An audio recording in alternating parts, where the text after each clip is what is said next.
Across the United States, schools in the poorest areas also tend to be the schools with the poorest attendance rates.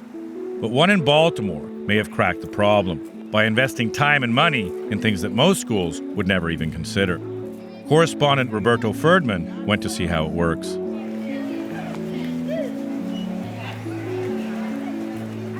Each morning before class starts at Franklin Square Elementary and Middle School, students gather to sing the national anthem, learn the word of the week, and hear what percentage of students showed up to school the day before.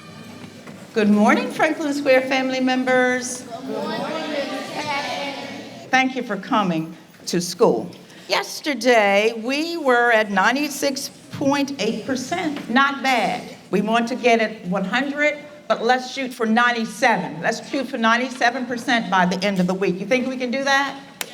Okay. Attendance is a really big deal here. Ever since Terry Patton took over as principal 14 years ago, she's looked to find ways to get kids excited about attendance. That's not something that tends to happen in elementary school. We talk about it every morning. We talk about it in the afternoons. And when we go into the classrooms and I look around, I'm happy to see everybody's there. If I see an empty seat, and I'll just tap it.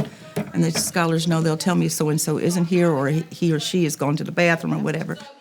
What kind of families and kids come to Franklin? Many different types of family members. So right here in this particular area, we are number one for, and it's nothing to brag about, but teen pregnancy, boarded up homes, anything that you can think of that's not the best.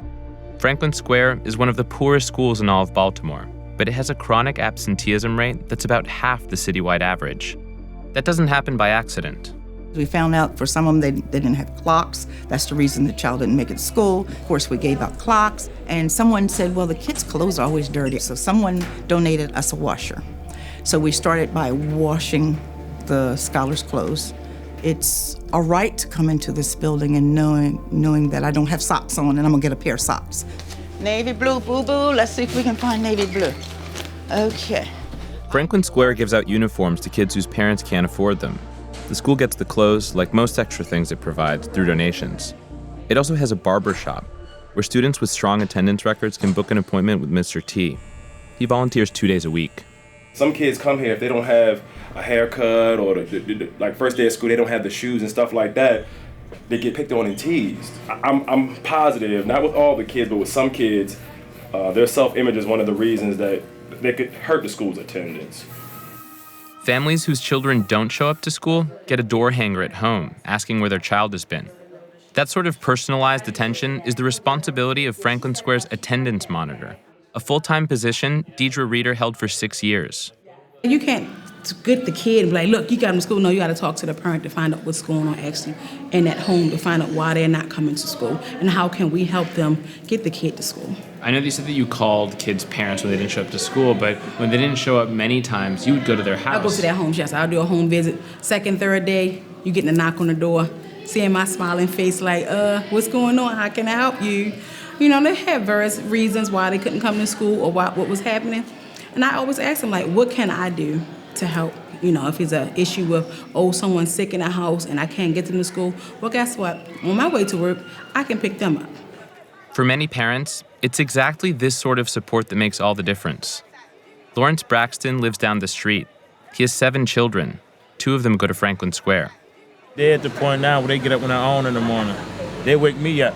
Dad, it's time for us to go to school. Can you help me with our clothes? People take for granted stuff like being able to have clean clothes at school. Yeah, a lot of people really do take it for granted. I know there's been times where I send them to school, they haven't had clean uniforms. They'll take them in the back, change their clothes, or they'll pull me and ask if I need to use the washing machine or anything. One thing I really do like about school, it is a family-oriented school. Mr. Braxton's niece, Niamoni, has even taken it upon herself to get others to show up. I had this girl number, her name is Dejanay. So when she doesn't show up for school, I'd be like, are you going to show up for school the next day and you have something to do? Laundry, haircuts, and all the other little things Franklin Square offers help encourage kids to show up to school. But the kids say that more than anything, they just don't want to disappoint Principal Patton. We've come to the end of a wonderful day.